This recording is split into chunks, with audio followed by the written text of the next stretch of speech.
Le défi de la conversion écologique, et c'en est un. Comment se mettre en action? Comment relier écologie naturelle et écologie relationnelle? C'est ce sur quoi nous avons demandé à nos deux invités maintenant de plancher, et pour cela nous recevons Olivier Abel, philosophe, professeur à l'Institut protestant de théologie à la faculté de Montpellier, et Damien Carême, député européen. Damien, nous allons vous écouter en premier. Pour ceux qui vous connaîtraient moins, vous êtes né en Lorraine, vous êtes élu maire de Grande-Synthe dans le Nord en 2001 et vous le resterez jusqu'à votre élection au Parlement européen en 2019. Pendant 18 ans à Grande-Synthe, vous allez vous attacher à mener une politique mue par l'écologie sociale et vous ferez parler de vous, notamment en 2015, lorsque vous mettez en place le premier camp humanitaire sur le territoire français pour accueillir les réfugiés syriens, et ce, contre l'avis même de l'État. En mai 2019, je l'ai dit, vous êtes élu au Parlement européen et vous rejoignez le groupe des Verts et de l'ALE, l'Alliance libre européenne. Et puis une autre date, c'est le 1er juillet 2021. Ce jour-là, vous vivez une victoire majeure puisque le Conseil d'État rend un arrêt historique dans lequel il sanctionne le gouvernement pour inaction climatique et il l'enjoint à prendre dans un délai de 9 mois, je cite, « toutes mesures utiles permettant d'infléchir la courbe des émissions de gaz à effet de serre produites sur le territoire national afin d'assurer sa compatibilité avec les objectifs du pays ». Sur votre site internet, Damien Carême, on ne trouve pas d'onglet écologie, pas trace non plus de rubrique développement durable, ni de transition verte, et vous en donnez l'explication simple. L'écologie est partout, elle est une exigence au cœur de toutes les actions, elle n'est pas classable, elle n'est pas compartimentée, c'est ainsi que vous la concevez. Alors comment avez-vous été vous-même porté par vos rêves, puisque c'est le thème de notre rencontre, pour vous mettre en action? Quels étaient ces rêves? Quelle est selon vous la place de l'homme au sein de la nature? Et comment est-ce que vous vous situez dans cette articulation entre écologie naturelle et écologie relationnelle ou sociale? Nous vous écoutons. Bien, merci pour votre invitation. Je suis très heureux d'être parmi vous parce que les questions que vous soulevez sont extrêmement intéressantes et ça nous permet aussi, quand on regarde le programme et les questions que vous nous posez, de se remettre tout ça dans le contexte et à l'origine même, puisque vous me demandez quels étaient mes rêves. Alors mes rêves à moi, c'est toujours difficile de les exprimer. Tous les matins quand je me réveille, mon épouse elle me dit de quoi tu as rêvé et je me souviens jamais de mes rêves.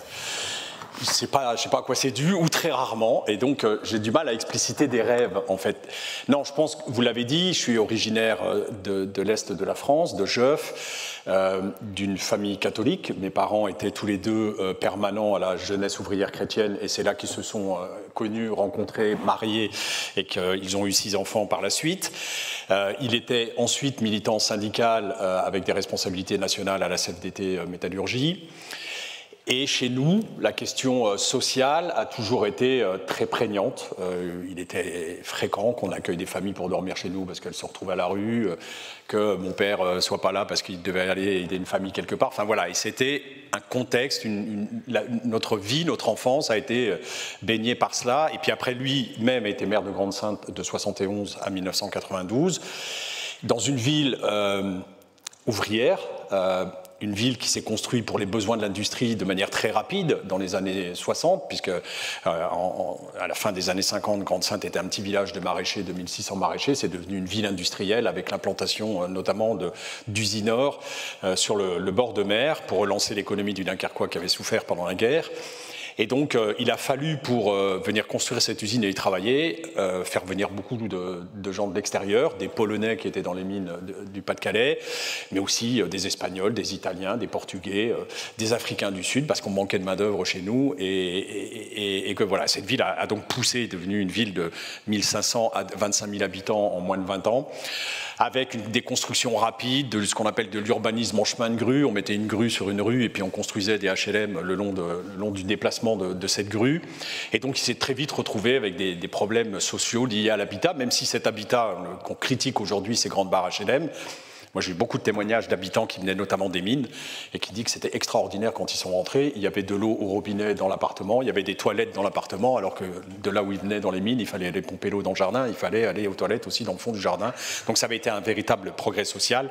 Mais tout ça a été trop vite construit et donc a présenté très vite des malfaçons qu'il fallait corriger. Donc c'est une ville qui est dans la politique de la ville depuis les années 77-78 et on a été toujours porté là-dessus. Et moi, je me suis impliqué, ado, jeune adulte, dans ces dispositifs-là, parce qu'il y avait une difficulté sociale et que voilà, j'étais attiré par ça et comment j'allais faire. Et moi-même, j'ai fait des études d'animateur socioculturel au départ. Mais mon premier métier, ça a été de travailler dans un foyer de l'Association des paralysés de France et ensuite près de l'enfance inadaptée.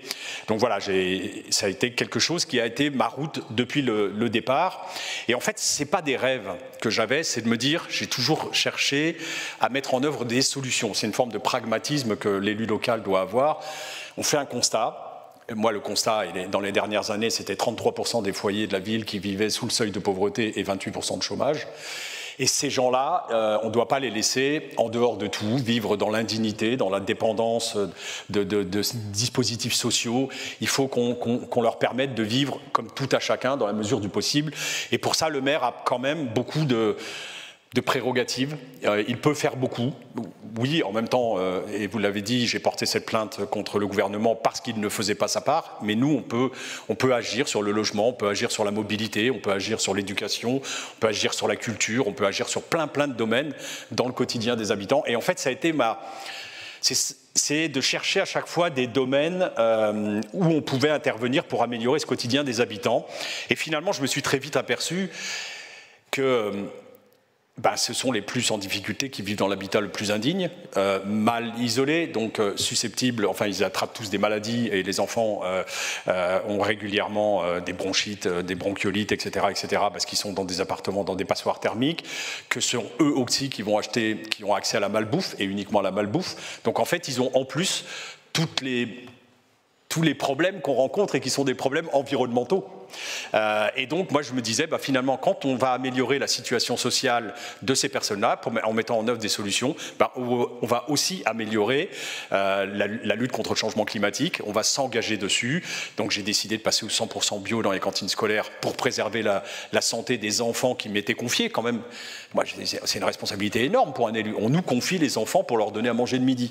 Donc, moi, je me suis dit, je ne voudrais pas qu'un jour, et c'est en voyant un documentaire de Jean-Paul Jaude qui s'appelait « Nos enfants nous accuseront », oui, ça a été une révélation, j'ai vu ça en 2010 et je me suis dit, oula, c'est vrai qu'un jour, compte tenu de la juridiciarisation de la société, peut-être qu'il y a des enfants qui disent, vous le saviez, il y avait plein d'études sanitaires qui étaient faites à l'époque et vous avez continué à nous fournir une alimentation de mauvaise qualité Le bio, c'est quand même prouvé aujourd'hui, 25% des cancers en moins, 42% des cancers du sein lors de la période de la ménopause chez les femmes. Donc il y a quand même des études sérieuses qui sont sorties et qui font qu'en fait, quand on travaille sur un domaine, on résout aussi les problèmes de l'autre. Donc c'est réellement pas des rêves, c'est de me dire quelle société je veux pour demain, comment cette société que je veux pour demain, elle répond à une urgence sociale aujourd'hui. Et en fait, c'est d'un gros pragmatisme et je n'ai rien inventé. Rien, je n'ai pas la précaution d'avoir inventé quoi que ce soit, je me suis inspiré de choses que j'ai lues, de rencontres que j'ai eues avec des philosophes, des économistes, des agriculteurs, des fermiers. Et en fait, quand ils me disaient des choses, j'essayais de traduire ça toujours dans comment je peux faire au niveau local pour mettre en œuvre cette solution-là, parce que c'est une solution d'avenir qui aura moins d'impact environnemental, moins d'impact climatique et qui va répondre à l'urgence sociale des habitants. Et c'est pour ça que même si la ville n'a pas de compétences en matière de logement. Vous savez, les villes, il y a des compétences quand même qui sont très, très éclatées. C'est l'intercommunalité qui est sur le logement, c'est pas la commune. Mais la commune, elle a quand même le permis de construire. Et en fait, quand on avait des terrains qui se libéraient et qu'on voulait construire du logement social ou de la promotion privée, en fait, moi, ce que je comparais pour accorder le permis de construire, c'est les normes environnementales qui étaient respectées et je leur demandais de pousser le plus loin possible. Nous, on a commencé à donner les premiers logements passifs sociaux, enfin, bâtiments basse consommation en 2012, alors que, en fait, c'est la norme qui est devenue la norme nationale en 2020. Mais on peut agir en disant non, vous n'aurez pas le permis si vous n'avez pas ces cibles énergétiques dans le bâtiment. Et ça fait quoi à la fin? Ça veut dire qu'on émet moins de gaz à effet de serre pour chauffer ses logements, mais c'est aussi, ça divise par 8 la facture énergétique des locataires à travers ces logements. Le bio, je l'ai dit, c'est préserver la santé de ses habitants en mettant en place la cantine, mais aussi des jardins partagés dans la ville. Là, on a travaillé sur l'éclairage public. Alors pourquoi l'éclairage public? Et c'est un lien avec la troisième question, c'est l'écologie naturelle et l'écologie sociale, parce que l'éclairage public, c'est un impact sur la biodiversité nocturne, et donc je trouvais qu'on éclairait trop la ville, donc on a travaillé sur l'éclairage, on a supprimé presque la moitié des lampadaires sur la ville, on a changé toutes les lampes par mettre de la LED, parce que ça permet comme ça, à minuit, de baisser l'intensité de 50%, et à 2 heures du matin, de 75%. Ça ne se voit pas à l'œil nu, donc ça ne crée pas un sentiment d'insécurité, mais ce que je vois à la fin de l'année, c'est la facture énergétique sur l'éclairage public, on a économisé 500 000 € à l'année, la première année. Et 500 000 €, on l'a injecté dans un dispositif innovant au niveau national qui s'appelle le minimum social garanti et qui en fait faisait en sorte qu'on donnait une allocation aux gens qui étaient sous le seuil de pauvreté pour leur permettre d'atteindre ce seuil de pauvreté de 850 € par mois. C'est un choix, une décision écologique, environnementale, qui se traduit dans les faits par un dispositif social qu'on a mis en œuvre sur la commune. Ça fait partie, si je m'étais représenté en 2020 comme programme politique, j'aurais pris les 17 objectifs du développement durable des Nations Unies, parce que tout est dedans, la préservation de la biodiversité, préservation de l'eau, le partage des richesses, il y a beaucoup de choses qui peuvent être conduites grâce à ces objectifs de développement durable des Nations Unies. Et voilà, moi je vise toujours, et alors peut-être c'est le rêve, c'est l'utopie, une société beaucoup plus égalitaire. Mais ça se travaille aussi par la culture, le développement culturel. On a une action culturelle sur la ville qui est une action culturelle, je le dis en forme de provoque, mais on n'a jamais diffusé Bigard, par exemple, sur la salle du théâtre, parce que ça ne porte pas à réfléchir. Donc tous les spectacles qu'on programmait dans la saison culturelle, ils avaient tous un fond qui interpellait. Alors on pouvait rire, on pouvait pleurer, on pouvait réfléchir, mais à chaque fois, on ressortait avec quelque chose qui nous restait. Et ce qui fait que quand j'ai ouvert ce camp fin 2015, début 2016, où on a accueilli 2500 Syriens qui étaient sur le territoire, qui voulaient aller en Angleterre, et l'actualité très triste de ces derniers jours montre que le problème en 2021 n'est toujours pas réglé. Quand j'ai réalisé ce camp avec l'aide des MECEF, on a dépensé beaucoup d'argent, 4 millions d'euros tous les deux, dans une ville pauvre, et donc on se disait comment la population va réagir, et on n'a jamais eu de réaction de tract, de manifestation de la population. Au contraire, moi, les gens, avant qu'on construise ce camp, ces réfugiés vivaient dans des conditions vraiment horribles. Toute la presse nationale, européenne, même mondiale, était venue faire des reportages. Et en fait, mes habitants voyaient à la télé les conditions de vie dans lesquelles vivaient ces personnes et m'interpellaient dans la rue en disant on ne peut pas laisser ces gens-là vivre dans ces conditions. Et voilà, donc j'ai été porté aussi ça, mais je pense que c'est l'action globale qu'on avait menée avant qui permet d'instiller un état d'esprit dans la ville. Personne ne dort dehors dans cette ville depuis des années et des années, parce que c'est pas concevable dans notre société qu'on laisse des gens dormir dehors. Donc dès qu'il y a un cas, quelqu'un qui est expulsé de son foyer ou de choses comme ça, on intervenait tout de suite pour éviter que cette personne dorme dehors. Donc j'ai jamais eu non plus la réaction de dire vous en faites plus pour les migrants que pour nos SDF, puisqu'il n'y avait pas de SDF dans la ville. Et aujourd'hui, je préside aussi une association qui s'appelle l'Association nationale des villes et territoires accueillants, et c'est l'objet de cette association, c'est de l'accueil inconditionnel dans nos villes pour que personne ne dorme dehors et qu'enfin on le mette en œuvre dans nos collectivités. Voilà sur la première question, je vais aller vite parce qu'on a un quart d'heure pour répondre aux 3 questions. Vous m'interrogez aussi sur la nature, sur la place de l'homme au sein de la nature. Est-ce que c'est une égalité, supériorité l'un ou l'autre ou pas? Moi, on est complètement interdépendant avec la nature. Si on flingue la nature, on se suicide. Il n'y a pas une relation de supériorité avec la nature, et c'est ça qui est extrêmement intéressant, et c'est ça aussi qui double ou qui quintuple notre responsabilité vis-à-vis de la nature et de notre obligation d'entretenir cette nature pour qu'elle continue à nous apporter tout ce qu'elle nous offre gracieusement aujourd'hui. Vous savez qu'en ce moment il y a des textes après d'ailleurs la COP26 de Glasgow, mais depuis un certain nombre d'années, qui parle de compensation de la nature. On va donner un prix à la nature et puis on va pouvoir compenser en achetant. Mais ça n'a pas aucun sens. Par exemple, en France, on a estimé que la nature valait 215 milliards d'euros. Alors c'est des calculs savants qui ont été faits. 215 millions d'euros, c'est un mois de chiffre d'affaires de Total. On voit Total pourrait du coup acheter n'importe quoi pour se disculper de ce respect de la nature. Donc moi je suis contre ces orientations-là parce qu'elles nous conduisent dans le mur. C'est le respect et c'est ce qu'on appelle les biens communs et de respecter ces biens communs. Donc c'est pour ça que je parle d'interdépendance de l'homme avec la nature. Et la dernière question portait sur l'articulation entre écologie naturelle, prendre soin de la terre, et écologie relationnelle ou sociale. Je crois que j'en ai parlé jusqu'à maintenant. Là aussi, c'est une interdépendance. L'homme n'est qu'un des rouages de cette écologie naturelle. Sans la terre, enfin, il peut y avoir, si on va jusqu'au bout, aux 5 degrés, etc., c'est pas la Terre qui va disparaître, c'est pas la planète qui va se porter mal, c'est les humains. Les êtres humains sur cette Terre, ils vont disparaître et la Terre se régénérera une fois qu'on arrêtera nos bêtises, qu'elle se sera débarrassée de nous, elle continuera un nouveau cycle et puis elle reviendra à l'état où elle était avant. Donc il faut prendre conscience de cette... Et ça doit nous entraîner, nous mettre dans beaucoup d'humilité par rapport à cette planète et à cette écologie naturelle et du fait de prendre soin de la Terre. Ça devrait nous mouvoir tous et être l'essence de nos orientations, de nos choix politiques.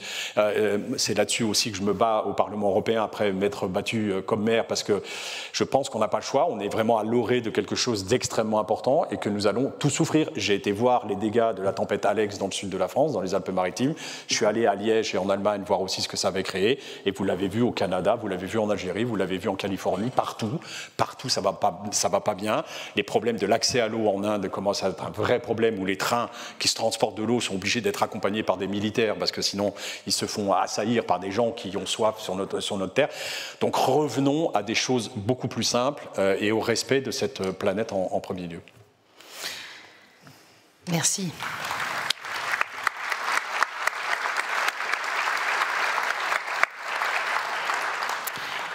On entend bien l'urgence dans vos propos, on entend aussi la possibilité d'agir qui nous rassemble et qui nous meut aujourd'hui. Alors on va passer à la philosophie maintenant avec vous, Olivier Abel. Vous êtes né à Toulouse, faut-il le dire, fils de pasteur, et vous avez étudié la philosophie en particulier auprès de Paul Ricoeur et d'Emmanuel Lévinas. Vous êtes professeur de philosophie éthique à l'Institut protestant de théologie à la faculté de Montpellier et aussi, parmi de nombreuses autres responsabilités, créateur du Fonds Ricoeur.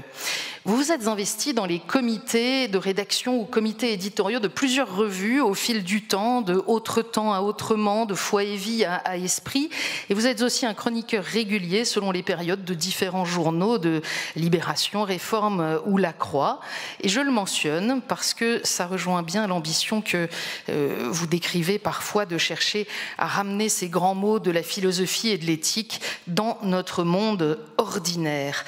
Alors, la philosophie, l'éthique qui oscille entre le je et le nous, ramener ces grands mots dans notre monde ordinaire. Vous dites aussi qu'il faut travailler à la fois la parole et l'action, mais sur un fond de gratitude, de désœuvrement, d'émerveillement d'être ensemble ici. Je vous cite, c'est important parce qu'encore une fois la situation est grave, mais l'espérance est nécessaire pour nous mouvoir. Et émerveillement, gratitude, sont pas forcément des mots qu'on associe à la situation, au sujet qui nous occupe ce matin.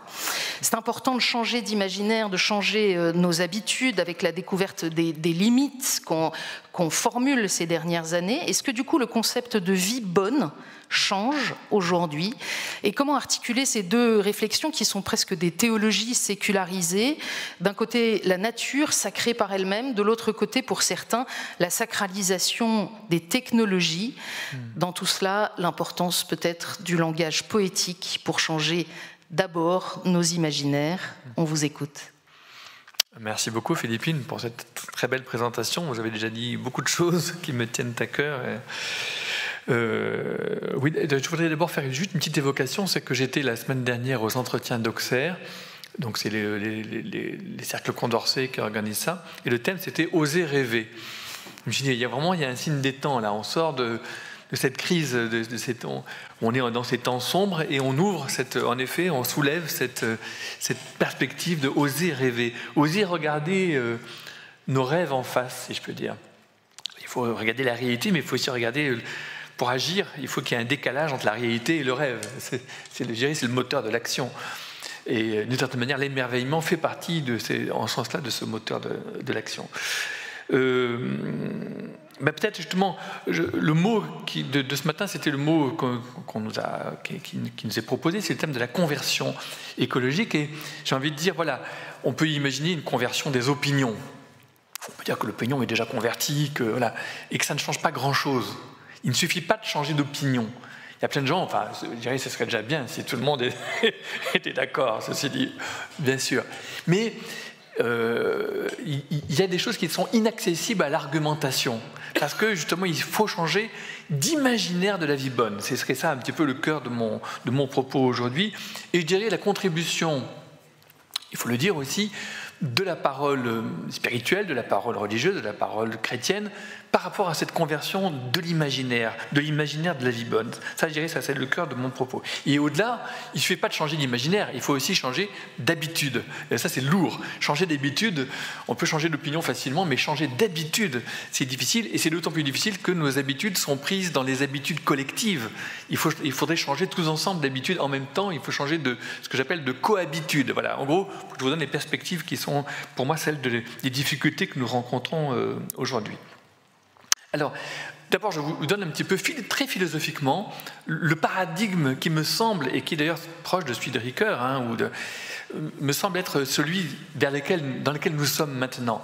Nous ne sommes pas plus des sujets face à des objets, ou des sujets extérieurs au monde face à un monde purement manipulable. Nous sommes des sujets eux-mêmes corporels, vivants, qui appartiennent à un monde plus vaste et qui habitent ce monde et qui cohabitent avec d'autres formes de vie. Donc notre paradigme, c'est un paradigme de sujets appartenant à un monde et interprétant le monde qui est déjà là. Voilà, donc ça c'est vraiment déjà un paradigme philosophique qu'il faut absolument réaliser. On n'est pas des sujets face à des objets, et y compris à d'autres nous sommes des cohabitants, nous sommes des sujets, des corps subjectifs, des sujets corporels cohabitant avec d'autres. Et donc il y a une pluralité de manières d'habiter, et ça c'est le deuxième thème très important, c'est la pluralité des formes de vie, la pluralité des manières d'habiter. Il faut respecter c'est pas seulement la pluralité des espèces qui est très importante, c'est aussi la pluralité des cultures, c'est la pluralité des manières d'habiter le monde et d'habiter ensemble. Et donc il faut sentir les limites. Il faut qu'on sente les limites, il faut qu'on se sente, pour reprendre un mot quasiment franciscain de François d'Assise, il faut qu'on se sente parmi les créatures. Nous sommes parmi les autres. Remettre cette notion de parmi au cœur de notre imaginaire. Ce qui suppose aussi, troisième chose, peut-être que je dirais rapidement, c'est que notre imaginaire était un imaginaire, les 3 derniers siècles, magnifique, un imaginaire de l'émancipation. Et l'émancipation, c'est très important, ça reste un combat politique, mais ça ne suffit pas. Il faut maintenant replacer l'imaginaire de l'émancipation, le contrebalancer, je dirais, par un imaginaire de l'interdépendance. Parce que l'émancipation peut aller jusqu'à la solitude. Je suis tout seul, je n'ai pas besoin de rien, de personne, chacun prend soin de soi, on ne doit rien à personne. Non. Ça devient complètement un opium, c'est une folie dangereuse.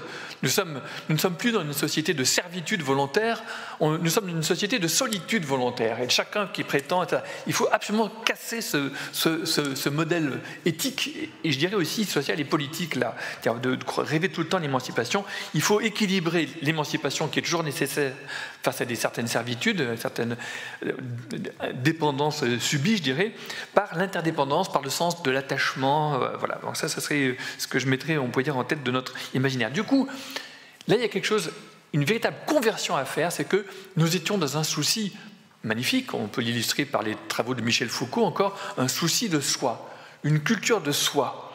Il faut maintenant qu'on retourne, et là, il y a un travail qui est poétique, imaginaire, par les arts, mais aussi par je dirais, pour moi c'est le sens de la prédication chrétienne, c'est de convertir le souci de soi en souci des autres, en souci du monde. Ce travail de conversion, et je dirais même en insouci de soi. Il faut se vider du souci de soi pour retourner ce souci vers les autres.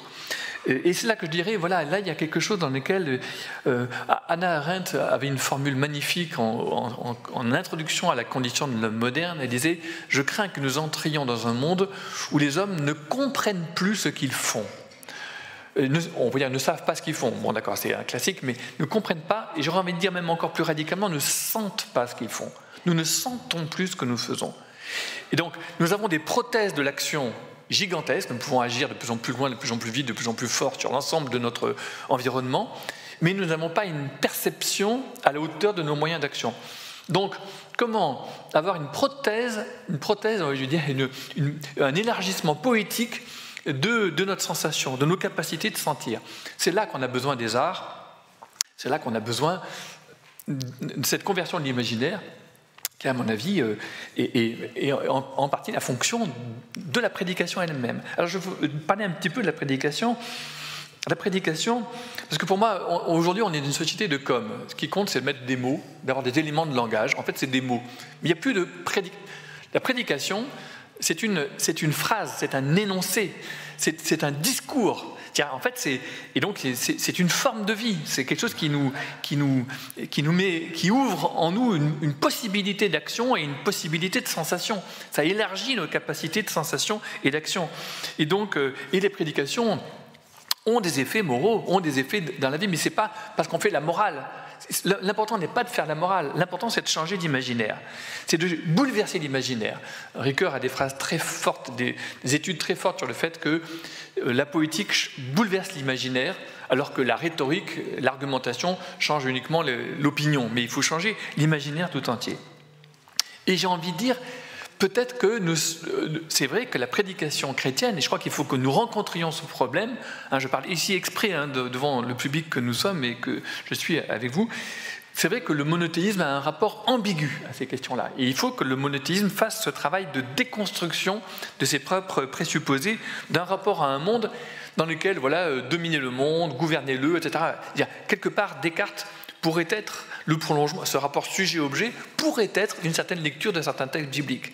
Donc il nous faut absolument déconstruire cette lecture pour voir qu'il y en a d'autres possibles et qui sont importantes et qui sont des tiges d'autres choses.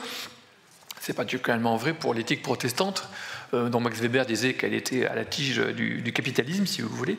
Donc voilà, là il y a un travail de conversion, de déconstruction et de changement de cet imaginaire. Alors, j'en viens au cœur théologique du sujet.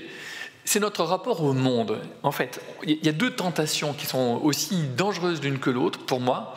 La première, c'est une tentation qui serait de sacraliser le monde tel qu'il est, ou tel qu'il est naturellement, en disant c'est un monde parfait, c'est un monde merveilleux, etc. Non, c'est pas vrai.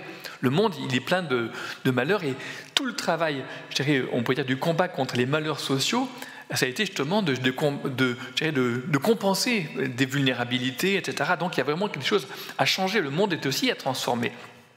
Mais de l'autre côté, il y a une sorte d'imaginaire pratiquement gnostique, c'est-à-dire dans lequel le monde il est mauvais, le monde il est foutu, et donc tout ce qui compte c'est de quitter le monde. Il y a un film qui s'appelle Interstellar qui est passé, je ne sais pas si vous l'avez vu il y a quelques années, où le héros, on lui dit mais l'important il ne s'agit pas de sauver le monde, il s'agit de le quitter. En fait, c'est ça notre imaginaire, c'est de quitter le monde. Le monde est tellement foutu qu'on va le quitter, mais c'est un rêve. On n'a pas de monde de rechange.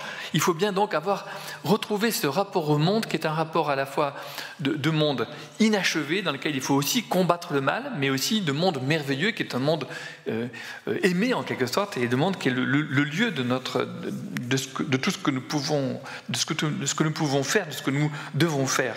C'est là que nous devons vivre, c'est là que nous devons cohabiter. Donc il nous faut nous combattre des deux côtés, avoir un rapport au monde qui est soit ce rapport, je dirais, dynamique, et pas seulement, je dirais, soit de tout va bien, soit de, je dirais, béat, on va dire, soit au contraire de tellement tout va mal que c'est la fin du monde et qu'il faut le quitter. Non, ce n'est pas la fin du monde, c'est un éboulement d'une certaine manière d'être au monde qui a montré ses limites, et il faut changer ce rapport au monde.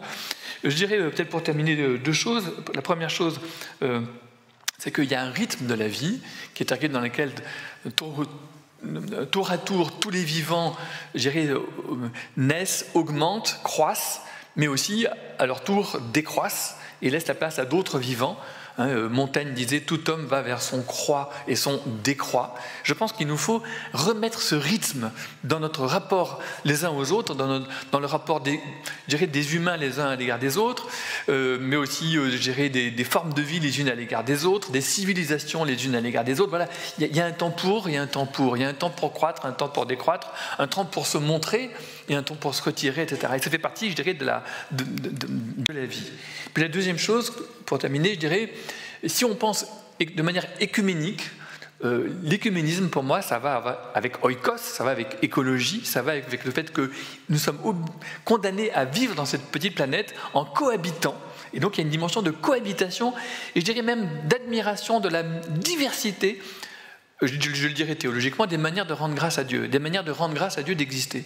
Et donc, augmenter l'imaginaire, je dirais, le bonheur de cette pluralité, je dirais, de formes de vie, de formes de culture, de formes de langue, de formes de religion aussi, fait partie, je dirais, de cet imaginaire écuménique positif, si je peux dire, dans lequel, finalement, c'est merveilleux qu'il y ait juste à côté de moi, et parfois, plutôt que d'aller chercher uniquement à retrouver mes proches dans des assemblées qui sont à plusieurs kilomètres, il faut que je fasse avec ceux qui sont juste à côté de moi, et que je retrouve le plaisir d'être avec ceux qui sont juste à côté de moi. Voilà, je terminerai comme ça. Merci. Merci Olivier Abel.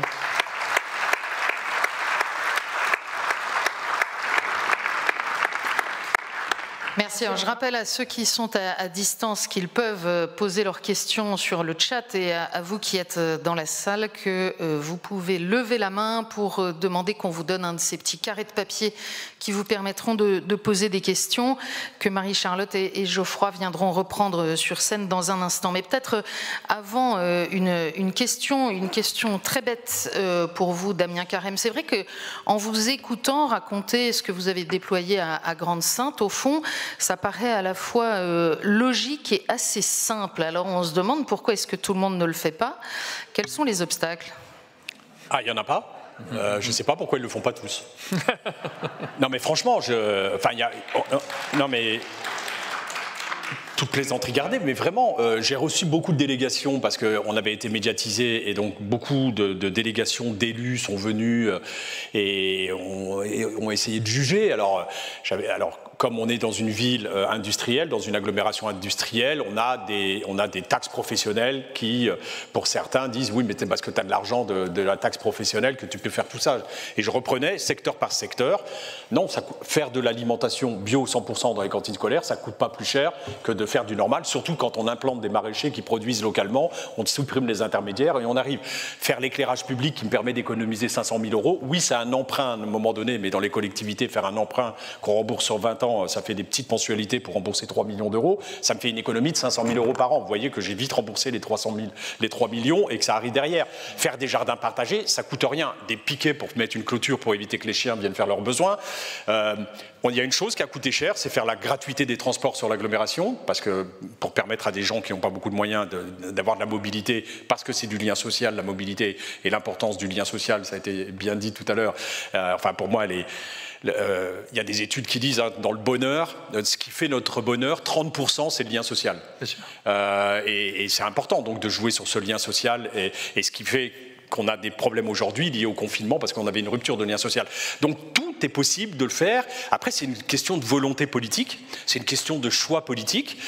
Voilà, moi j'ai fait ces choix-là. Alors il y en a de plus en plus. J'ai fait aussi beaucoup de réunions pendant la campagne électorale un peu partout en France. J'ai dû faire une cinquantaine de villes. Et il y a des choses qui sont en train d'essaimer sur le territoire. Et voilà, je pense qu'on arrive, parce qu'il y a une prise de conscience aussi des citoyennes et des citoyens qui demandent à leurs élus de mettre en œuvre un certain nombre de solutions. Donc je pense qu'on va y arriver. C'est à mon goût beaucoup trop lent, compte tenu de l'urgence qui a à réparer ce qu'on a mal fait vis-à-vis de la planète, mais aussi auprès de la société. Puis après, il y a des combats qui sont plus compliqués, c'est sur le système ambiant. Dans les propos d'Olivier tout à l'heure, j'entendais plusieurs choses qui m'ont fait un peu sursauter, parce que quand on dit, je ne sais plus c'était quoi la phrase, mais on va de plus en plus vers l'individu ou le personnel, je ne sais plus comment c'était, je l'avais noté tout à l'heure. Oui, sur l'émancipation, moi je suis complètement d'accord. Non, nous sommes dans une société de solitude volontaire. Non, elle est absolument pas volontaire, elle est imposée. Elle est imposée par par un ultralibéralisme qui a tout intérêt à rompre le collectif, parce que c'est plus compliqué de s'attaquer à un collectif plutôt qu'à des individus. Et ça, c'est entretenu depuis très longtemps. Et dans notre société industrielle, on a intérêt d'avoir des ouvriers, de casser les syndicats et d'avoir des gens tout seuls. Et notre société, on ne fait que, si tu n'as pas ta Rolex à 40 ans, t'es rien. Quand on croise quelqu'un dans la rue, dans la gare, il y a ceux qui sont arrivés et il y a ceux qui font rien. Enfin, il n'y a qu'à traverser la rue pour aller chercher un boulot, pour obtenir un boulot. Tout ça, c'est une société qui individualise. Et il faut redonner sens au collectif, et c'est tout ce collectif qu'il faut construire. Ça aussi, je me suis amusé à le faire dans la ville, par l'université populaire, par des réflexions qu'on a mis en place, et redonner du sens au collectif. Et ça, c'est un peu un combat contre notre société capitaliste aujourd'hui. Alors ça rejoint une question pour Olivier Abel et cette nécessité de convertir le souci de soi en souci des autres, et vous nous mettez en garde contre la tentation de quitter le monde. Pour autant, on voit bien aussi chez des jeunes d'horizons très très divers, pas seulement des chrétiens, aussi dans les mouvements alters ou des mouvements très engagés dans l'écologie, la conscience qu'au fond, en restant dans le fil de la société, il est impossible de changer quoi que ce soit parce qu'elle est structurellement consumériste et individualiste. Et donc cette tentation de se mettre à l'écart pour créer un écosystème plus cohérent. Qu'est-ce que vous leur dites ? Eh bien, je leur dis qu'on a déjà essayé ça. Tiens, en fait, moi je suis de la génération, j'avais 15 ans en 68. Nous avons lu le rapport du Club de Rome et on était tous révoltés, réellement. Et je me rappelle, au lycée, etc., c'était les mêmes débats. Il y avait les mêmes Greta Thunberg, il y avait les mêmes... etc., et on pensait que c'était fini. On pensait que le capitalisme était blessé à mort, que ça allait finir. Et vous voyez comment on a été... j'irais complètement quoi. Donc il faut faire attention. Peut-être que justement il y a eu on a trop divergé. Je me rappelle nos débats. On a fait des camps de jeunes avec cette question-là. Est-ce qu'on reste dans le monde ou est-ce qu'on sort du monde ? Il y en a beaucoup d'entre nous. Le fils de Paul Ricoeur, Étienne, qui était dans la même classe que moi, il est parti faire des chèvres en Ardèche, puis en Ariège. Il est parti. Il y en a beaucoup qui ont fait ça, qui se sont retirés. Et des autres. Comme moi, on est trop rentré dedans, si je peux dire. On a cru que c'était gagné, on a cru qu'il suffisait, je dirais, de l'intérieur. Ce qui est difficile aujourd'hui politiquement, il me semble que ce qui nous ravage, c'est d'un côté une éthique de conviction qui est toujours à l'extérieur, qui est toujours plus radicale, mais qui du coup est pris de moins en moins au sérieux par les politiques, et un politique qui a des choses à faire, qui dit mais moi je suis responsable, moi je suis sérieux, etc. Ça c'est absolument ruineux. Ce qu'il faut absolument, c'est que la conviction que la question écologique doit être mise en tête de nos questions prioritaires, c'est ça qui doit commander. Après on peut être responsable, répondre devant cette question de manière différente, mais il faut changer l'ordre de nos questions. Quelles sont les questions prioritaires ? Voilà, ce serait ça qu'il faudrait faire. Alors j'espère que ces nouveaux mouvements qui traversent la jeunesse vont établir ça. Mais je crains qu'ils ne se laissent marginaliser en se laissant, je dirais, radicaliser uniquement dans la protestation extérieure à la société. Pour moi, il y a démocratie parce qu'on proteste de l'extérieur, mais aussi de l'intérieur. On participe, comme vous le faites, à tous les efforts pour changer de l'intérieur le système. À propos de questions prioritaires, venons-en aux questions des participants de ce matin. On vous écoute. Allô, oui. Alors, deux questions.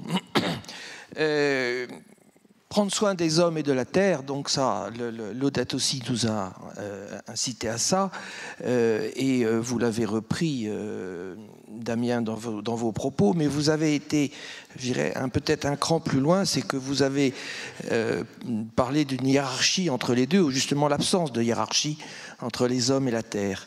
Et donc ma question sera peut-être là-dessus. Finalement, pour faire court et de façon très caricaturale, si on s'intéresse à la chaîne alimentaire, l'homme mange le bœuf, mais le bœuf ne mange pas l'homme. Donc comment pouvez-vous nous développer les propos que vous avez eus sur l'égalité de ces deux préoccupations entre l'homme et la terre ? Je réponds tout de suite. D'abord, il faudrait que l'homme mange moins de bœuf. Déjà. peut-être que ça rééquilibrerait un peu le méthane. Oui, c'est cette chaîne alimentaire, mais la chaîne alimentaire, c'est aussi ce qui participe à l'équilibre de la nature. Cette chaîne alimentaire, on a besoin de plancton pour nourrir les poissons, les baleines, etc. Et on a ça. Aujourd'hui, il y a plein d'endroits en France où il y a une surpopulation de sangliers. C'est parce qu'on a tué les prédateurs du sanglier derrière. Mais la nature, elle s'auto-régule de manière assez extraordinaire. On n'est pas obligé de manger du bœuf non plus. Donc après, c'est des convictions et autre chose. Mais pour moi, c'est pas du tout en opposition au fait qu'il n'y a pas de hiérarchie entre l'homme et la nature, parce que l'homme est une partie de la nature. Oui, il fait partie de cette chaîne. On n'a pas de prédateurs. On a quelques-uns quand même. Mais voilà, pour moi, c'est pas du tout en opposition à ce que je disais sur l'équilibre, sur la hiérarchie. Alors, je relance. S'il n'y a pas de hiérarchie, ça veut dire qu'il n'y a pas de responsabilité particulière? Enfin si, il y en a une. L'homme, là, il a une responsabilité énorme. C'est pas les baleines qui foutent la merde sur la planète. C'est pas les bœufs non plus. Les bœufs qu'on entasse maintenant, c'est plus. D'ailleurs, ils servent même plus à faire de la viande. Ils servent à fournir de l'énergie. C'est bien pour. Et qu'on voit là. Alors autre chose, l'allergie au lactose qu'on a. Mais c'est pas une allergie au lactose qu'on fait. C'est parce que les vaches, elles ne brûlent plus d'herbe. Elles sont dans des cages et elles mangent des céréales toute la journée. Enfin, elles mangent du soja ou c'est pas le propre du bœuf. Donc oui, l'homme, il a une responsabilité parce qu'il veut toucher à tout. Il se croit supérieur justement à cette nature et qu'il est en train de créer des ravages à tous les niveaux. Une autre question, Geoffroy. Oui, alors l'autre question, elle a trait finalement à la conduite du changement sur les questions écologiques. Donc il y a 20 ans, tout le monde se souvient de ces propos de Jacques Chirac, la maison brûle et tout le monde regarde ailleurs. Donc depuis 20 ans, il s'est quand même passé quelque chose. Mais on a l'impression que le temps nous rattrape. C'est-à-dire que les choses avancent, mais n'avancent pas suffisamment vite, si on en croit le GIEC, puisque les catastrophes arrivent à très brève échéance. 20 ans ou 30 ans, c'est très brève échéance. Donc finalement, ma question, elle portera sur parce que pour faire évoluer des sujets comme ça, on a deux leviers. Et on a convaincre et on a réguler. Et donc finalement, ma question, elle portera sur l'équilibre entre convaincre et réguler. Est-ce qu'il faut mieux convaincre d'abord pour mieux réguler après, ou bien est-ce qu'il faut réguler d'abord pour mieux convaincre après? Donc vous voyez bien que derrière ça, il y a des choix peut-être politiques même qui peuvent découler de ce type d'arbitrage. Donc comment analysez-vous les équilibres entre les deux, compte tenu de l'urgence affichée actuellement? Enfin, peut-être qu'Olivier voudra répondre, mais en deux mots, moi, convaincre, il faut simplement expliquer les choses. C'est même pas chercher à convaincre, c'est expliquer la situation. Regardez ce qui s'est passé avec la Convention citoyenne sur le climat. 150 personnes prises au hasard, pas des écologistes. Déjà, à la deuxième séance de formation, des gens pleuraient. Des membres de la Convention citoyenne pleuraient parce qu'ils découvraient des choses et ils me disent « mais pourquoi on ne me l'a jamais expliqué avant ?» J'aurais changé ma vie, j'aurais changé ce que je fais, etc. Et à la fin de la Convention citoyenne, quand vous prenez les 150 solutions qui avaient été préconisées, moi je les signe toutes. En tant qu'écologiste et respectueux de l'homme et de la planète, je signe toutes ces conventions. Donc il suffit de faire ce travail-là. Et après, je veux dire, parce qu'on dit toujours, j'ai une question avant-hier, est-ce qu'il faut... Non, hier, vendredi. Avant-hier, à Lyon, où on me demandait est-ce qu'il faut une dictature écologiste? Non, bien évidemment, il ne faut pas de dictature du tout, qu'elle soit verte, qu'elle soit rouge ou autre chose.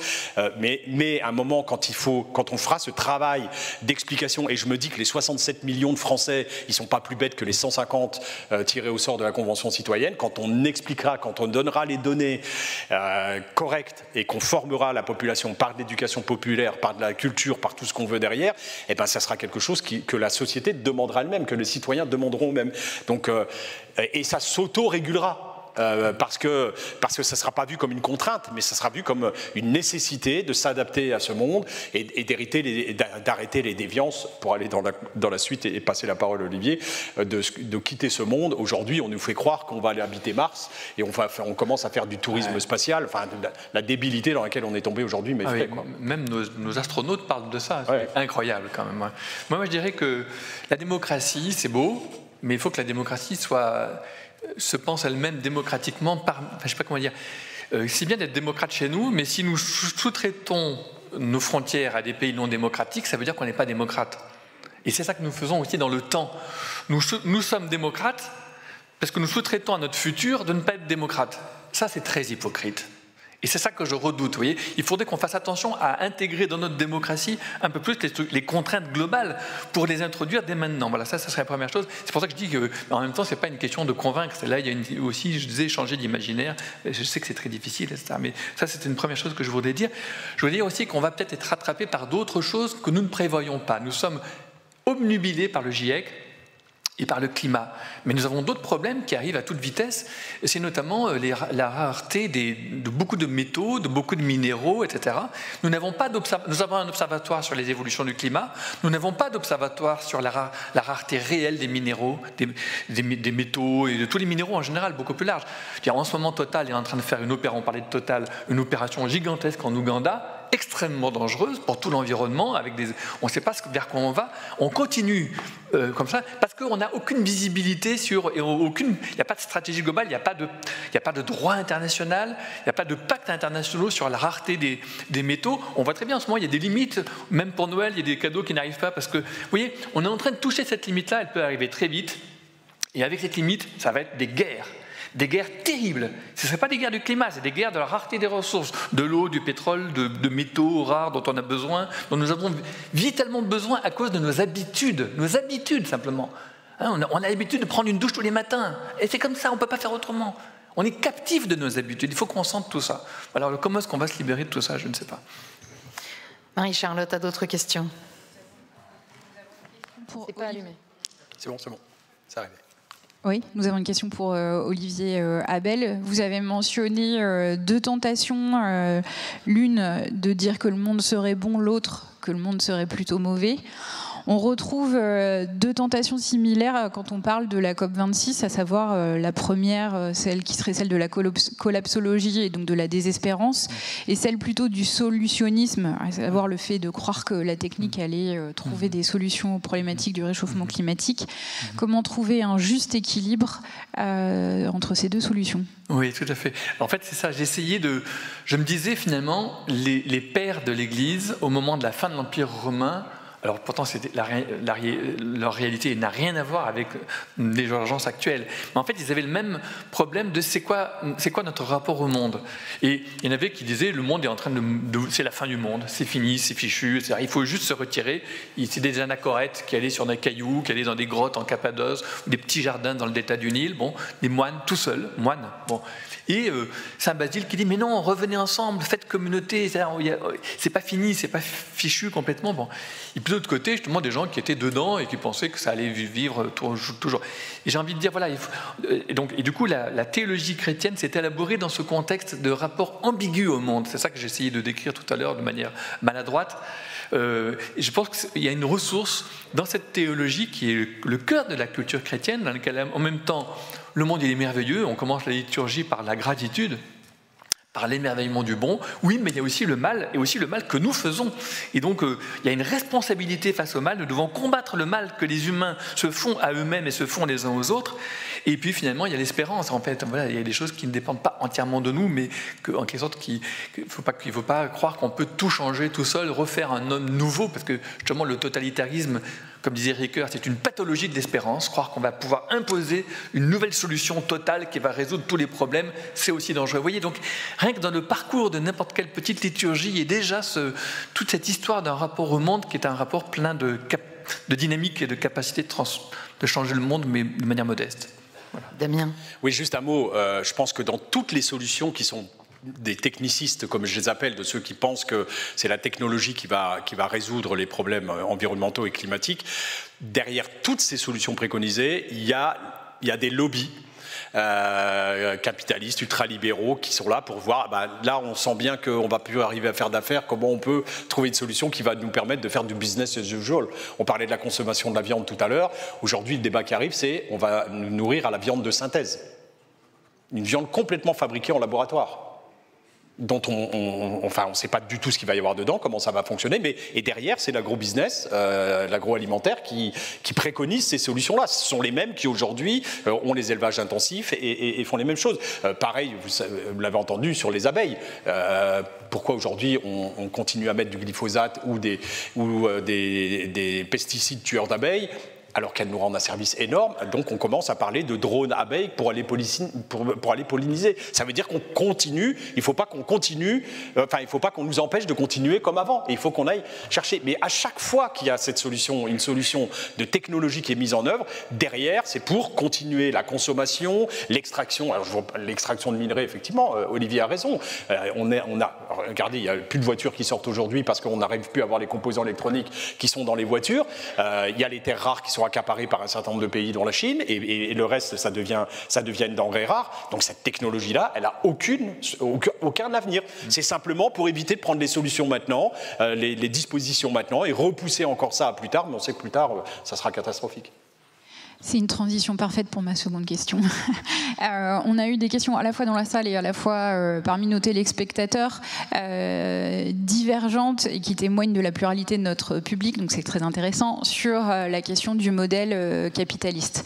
Certains nous demandent de vous poser cette question, de savoir pourquoi est-ce qu'on ne critique pas plus ce modèle. D'autres nous posent la question de savoir comment rendre ce modèle compatible avec la transition écologique. Donc on voudrait vous entendre sur cette question du modèle capitaliste et de la transition écologique.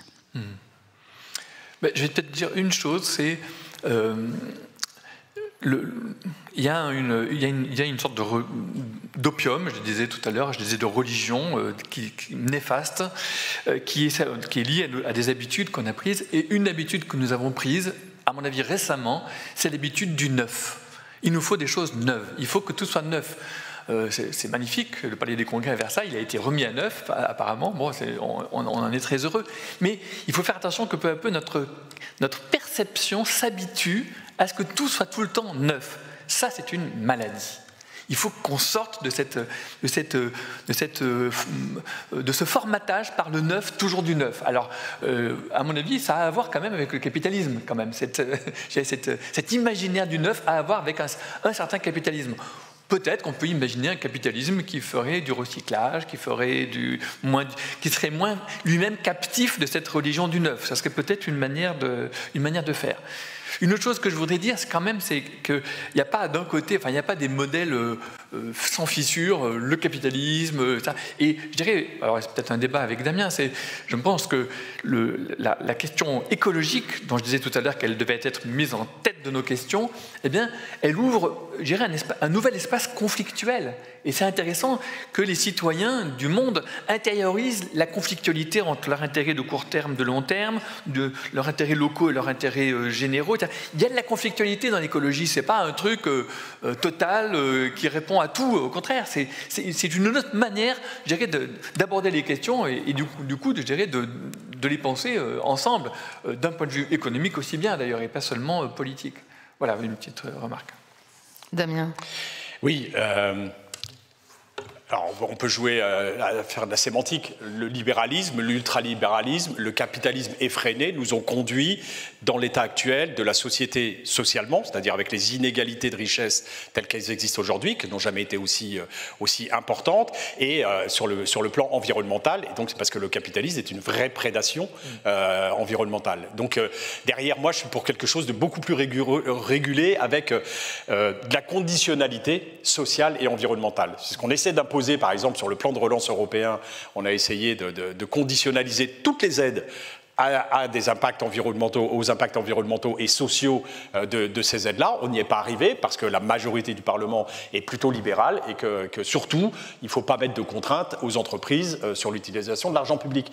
Et on en est là aujourd'hui et on voit bien les écarts encore après ce plan de relance qui se creusent encore plus. Donc voilà, il faut arriver à une société où on encadre tout ça et que les deux boussoles, ça soit l'environnement en premier parce que l'urgence climatique l'impose et le social parce qu'on qu'on est quand même dans une société depuis des décennies qui creuse les inégalités et qui fait un monde où il y a un désespoir total aujourd'hui d'une grande catégorie de la population. Il y a une fuite aussi de la confiance envers les politiques parce qu'il n'y a pas de solutions qui sont trouvées, quels que soient les gouvernements, l'alternance de gouvernements qu'on a eu ces dernières décennies, et que donc il y a une urgence à mettre en place cette régulation-là de l'économie.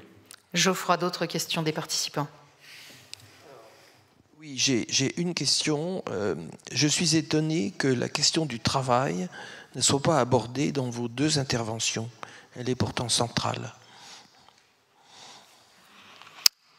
Je dis un mot alors peut-être. Ça me permet de réfléchir un peu. Ouais. Alors, moi, par exemple, justement, je pense que l'économie, Karl Marx comme l'économie capitaliste ont mis le travail et la production, je dirais, à la clé de l'économie. Moi, je pense qu'à la clé de l'économie, il faut mettre l'habité. Il faut mettre le sujet habitant. Je reviens sur cette idée de base que j'ai développée, dans laquelle le sujet est inséparable de son habitat. Il n'y a pas d'ailleurs de hiérarchie entre le sujet et son habitat. Le sujet sans son habitat, il meurt. Donc ça va ensemble. Donc non, moi je mettrais même d'une certaine manière, Charles Gide avait proposé ça, de faire des coopératives de consommation et pas de production. C'est repenser l'économie à partir de la consommation, donc je dirais à partir de l'habité. Alors, non, je veux bien croire que le travail c'est très important, mais je pense que nous avons énormément sous-estimé, je dirais, le paradigme de l'habité dans l'économie elle-même. Or, l'économie, elle rentre, c'est comme un parasite, si je peux dire, l'économie humaine, elle est dans le monde, et si elle devient prédatrice au sens où elle tue l'autre dont elle vit, eh bien c'est un parasite suicidaire. C'est tout. Donc, si au nom du travail, parce qu'il faut que l'homme se réalise par le travail, eh bien l'homme suicide son habitat, eh bien c'est fini. C'est pour ça qu'il faut remettre l'habitat, à mon avis, à la clé de l'économie. Oui, je vais embrayer tout de suite avec la question qui est posée. Est-ce que l'homme n'a que le travail pour se réaliser? Moi, je ne fais pas partie de cela. Il y en a tellement de travail subi que, heureusement, qu'il y a la possibilité de s'épanouir et de se réaliser en dehors du travail. Alors la question sur le travail, elle est large, telle que posée là. C'est le travail comme source de revenus, c'est le travail comme source de lien social, c'est le travail comme réponse à des besoins fondamentaux. On l'a vu avec ce qu'on a appelé les premières lignes, les infirmiers, les postiers, les éboueurs pendant le premier confinement. Donc il y a une réponse à des besoins. Est-ce que c'est source de revenus? Moi, je suis un défenseur du revenu universel, que les gens... Moi, j'ai toujours dit dans ma commune, un gars qui travaille à ArcelorMittal et qui aide ArcelorMittal, l'Axmi-Mittal, à gagner 10 000 euros par une tonne de fonte, est-ce qu'il a plus de valeur à la société que le gars qui est malheureusement sans emploi, qui cherche, mais qui à côté de ça encadre des gamins en club de foot 3 fois par semaine et les conduit le week-end? Socialement, pour moi, ce bénévole, il a vachement de valeur. Et il devrait être indemnisé par la société autant que le capitaliste, l'Axmi-Mittal, et pour le coup là, c'est vraiment le libéralisme, rémunère son salarié dans l'usine. Donc c'est pour ça que moi, le revenu universel, c'est quelque chose auquel je tiens. Il y a ce lien social. Est-ce que c'est le seul lieu, et on l'a vu pendant aussi le confinement, il y a des personnes qui ont bien vécu le confinement pour continuer à travailler, le télétravail. Il y en a qui l'ont plus mal vécu parce qu'ils n'ont pas les conditions. Ils n'ont pas les conditions. S'ils devaient faire du télétravail avec des enfants à la maison dans 2 pièces au lieu d'avoir un grand appartement de 100 mètres carrés où chacun peut être dans sa pièce. Voilà, la question du travail, elle est extrêmement large. Elle peut être importante. Elle peut être pour quelqu'un un apport personnel, mais elle a reposé surtout en matière de contraintes et de revenus. Alors on arrive au bout de l'heure et quart qui nous était confiée, et peut-être avant de conclure la matinée, on l'a dit au début, le sujet qui vous occupait, qui nous occupe ce matin, le défi de la conversion écologique, il est grave, il porte une certaine urgence, jusqu'à l'hypothèse même de la disparition des espèces, dont celle des humains. Et en même temps, on est là pour rêver l'avenir et pour oser une espérance. Alors, est-ce que chacun de vous, en quelques secondes, vous pourriez nous donner un axe vers lequel tourner nos regards pour rester dans l'espérance et conserver cette motivation à construire ? Un philosophe pour commencer. Non, mais moi je renvoie à cette chose qui m'émerveillait au commencement de la BD Tintin, l'étoile mystérieuse. On voit Tintin qui traverse la ville en ruine. Enfin, il y a eu et en criant « Hurrah, ce n'est qu'un tremblement de terre ». Donc pour lui, c'était parce que voilà, il a vu l'étoile mystérieuse arriver et donc le danger que ce soit la fin du monde. Et donc, alors que tout le monde est consterné, lui, il est heureux que ce ne soit qu'un tremblement de terre. Et voilà, c'est un petit peu ça quand même. Ce n'est qu'un éboulement. J'avais écrit dans Esprit en 2003 un texte intitulé, et dans la Croix d'ailleurs, ce n'est qu'un éboulement. Mais il faut le prendre au sérieux, cet éboulement. Il faut le prendre réellement au sérieux. Il n'y a pas d'espoir si on ne prend pas cet éboulement au sérieux. Si on n'en fait pas l'occasion réellement de changer de forme de vie et de respecter ce que j'appelais la pluralité des formes de vie. Je ne sais pas quelle image je peux vous donner. En tout cas, moi, je reste très optimiste parce que je pense que d'abord, il y a une prise de conscience de la société. Je suis beaucoup amené à me déplacer sur les migrations, sur les problèmes des migrations, des solidarités, et effectivement, ce qui a été dit tout à l'heure est très juste. On ne peut pas être démocrate si on confie de garder nos frontières à des pays qui ne le sont pas derrière. C'est exactement ce qu'on vit aujourd'hui, mais je sens qu'il y a toute une partie de la population française qui refuse aujourd'hui, ça monte en charge, malgré ce que nous disent les médias, de cette solidarité qui est très prégnante dans la population française.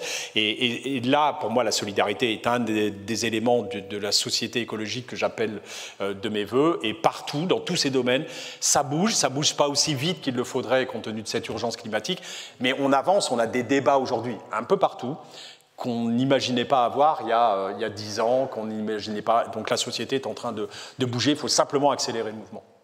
Merci à tous les deux, merci beaucoup. Merci.